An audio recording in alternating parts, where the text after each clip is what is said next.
8 फेरों का 8वां वचन।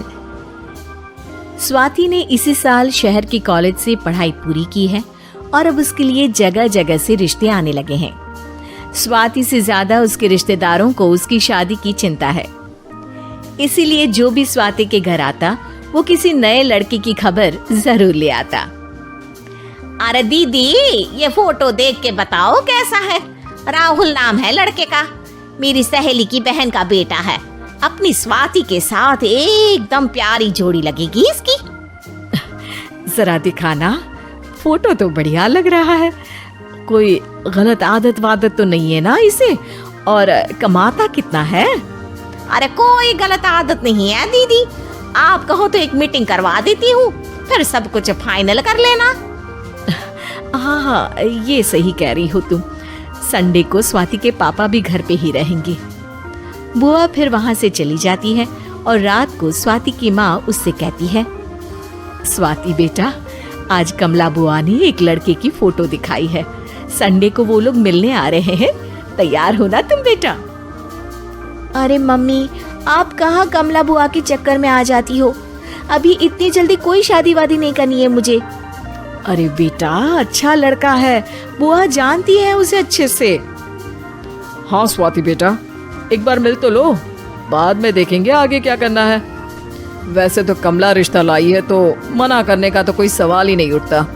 संडे की सुबह होती है और कमला बुआ राहुल और उसके मम्मी पापा को लेकर स्वाति के घर आती है। अरे आइए आइए भाभी, इसे अपना ही घर समझिए। इनसे मिलिए, ये मेरे भैया और ये मेरी भाभी हैं। नमस्ते भाभी जी, ये है हमारा लड़का राहुल, सरकारी नौकरी की तैयारी कर रहा है ये। वैसे आपकी बेटी कहाँ है? अरे स्वाति बेटा, बाहर आ जाओ।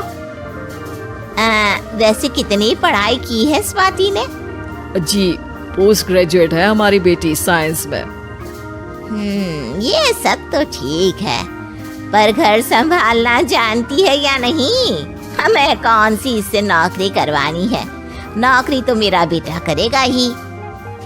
पर मैंने इतनी पढ़ाई की है और आप चाहती हैं कि मैं घर पर ही बैठी रहूं? अरे स्वाति बेटा, ये बड़ों की बात में तुम कहाँ बोल पड़ी? हम सब देख लेंगे क्या करना है क्या नहीं। हम तो इसी बात पर विश्वास करते हैं कि घर के लड़कियां घर में ही रहे तो ज्यादा अच्छा रहता है। वरना भाई साहब, आप तो आजकल के हाल जानते ही हैं, कितनी घटनाएं होने लगी हैं औरतों के खिलाफ। स्वाति बेटा, रसोई का काम तो पूरा जानती हो ना? शादी के बाद तुम्हें ही संभालना है वो सब। अरे बहुत अच्छा खाना बनाती है ये, आप सब लोग इसकी तारीफ करते नहीं थकेंगे। लो भाई, हो गई मीटिंग, अब शादी की तारीख फाइनल कर लेते हैं। क्यों भैया? भाई, हम तो पंडित जी से चर्चा करने के बाद ही तारीख फाइनल करेंगे। सालों से हम उनकी बातें मानते हुए आ रहे हैं। लड़के वाले और कमला बुआ की बातें सुनकर स्वाति एकदम नाराज हो जाती है और उसे लगने लगता है कि शादी के बाद उसे घर पर ही बैठना पड़ेगा। लेकिन घर वालों के आगे उसकी एक नहीं चलती और उसे शादी के लिए हाँ कहना पड़ता है। शादी का दिन आ जाता है और सब मंडप में जमा होते हैं। अब फेरों का समय हो गया है, अब कन्या अपने वर से 7 वचन मांगेगी। आप किसी धार्मिक आयोजन में जाए तो मुझे भी ले जाएंगे। आप मेरे माता पिता का भी बराबरी से सम्मान करेंगे, हमेशा मेरा साथ निभाएंगे।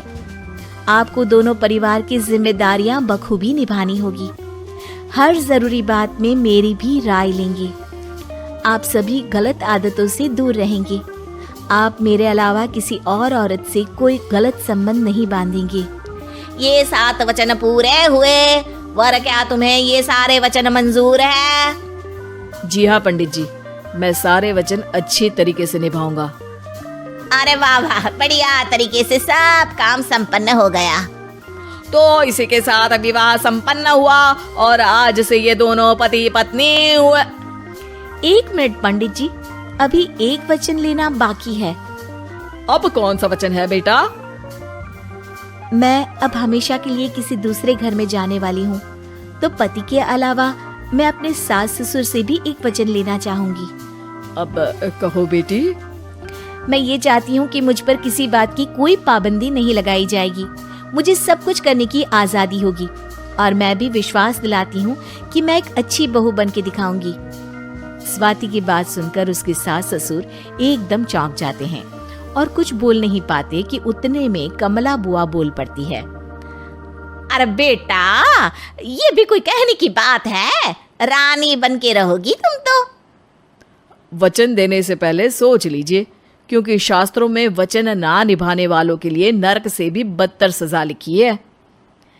स्वाति की चालाकी से वहां मौजूद सब लोग प्रभावित हो जाते हैं और लोगों में बदनामी ना हो जाए, इस कारण स्वाति के सास ससुर को उसे वचन देना पड़ता है। और कैसी अपशकुन वाली बातें कर रहे हैं आप पंडित जी? हमें मंजूर है बेटा तुम्हारी शर्त। स्वाति अपनी समझदारी से अपनी बात अपने ससुराल वालों से मनवा लेती है और खुशी खुशी राहुल से शादी कर लेती है। अब से हर शादी में मैं खुद 8 वचन दिलवाऊंगा। ओम मंगलम मंगलम मंगलम।